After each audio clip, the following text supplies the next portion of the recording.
हर रोक दफा।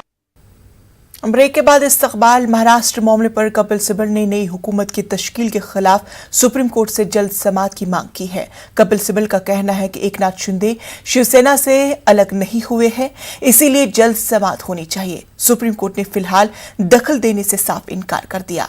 शिवसेना उद्धव ठाकरे ग्रुप ने सुप्रीम कोर्ट से रुजू किया है। इस वक्त उद्धव ठाकरे प्रेस कॉन्फ्रेंस करें, सीधा रुख करते हैं। त्यांनी पाळला असता तर 5 वर्षात निदान 2.5 वर्ष तरी भाजपचा मुख्यमंत्री झाला असता। आता 5 वर्ष भाजपचा मुख्यमंत्री होणार नाहीये। तर ह्याच्यामध्ये भारतीय जनता पक्षाला सुद्धा काय आनंद आहे, भारतीय जनता पक्षाच्या मतदारांना काय आनंद आहे आणि एकूणच जनतेला त्यातलं काय मिळणार आहे हे लवकरच कळेल।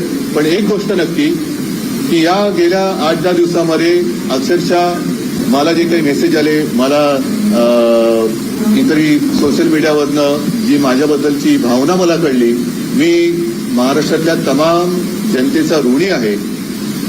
असं क्वचित होत असेल की एखादा माणूस अनपेक्षित आल्यानंतर तो आपलं पद सोडताना लोक रडतात। तर ही माझ्या आयुष्याची कमाई आहे आणि मी माझ्या परीने सांगेन की जे अश्रू तुमच्या डोळ्यात आहेत त्या अश्रूशी कधीही माझ्याकडनं प्रतारणा होणार नाही, कधीही माझ्याकडनं गद्दारी होणार नाही।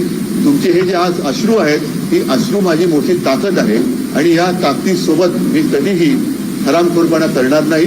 सत्ता येवो सत्ता जाओ, सत्ता येते सत्ता जाते, सत्ता परत येते, पण तुमच्यासारखं प्रेम हे क्वचित कोणाला लाभत असेल ते मला लाभलं।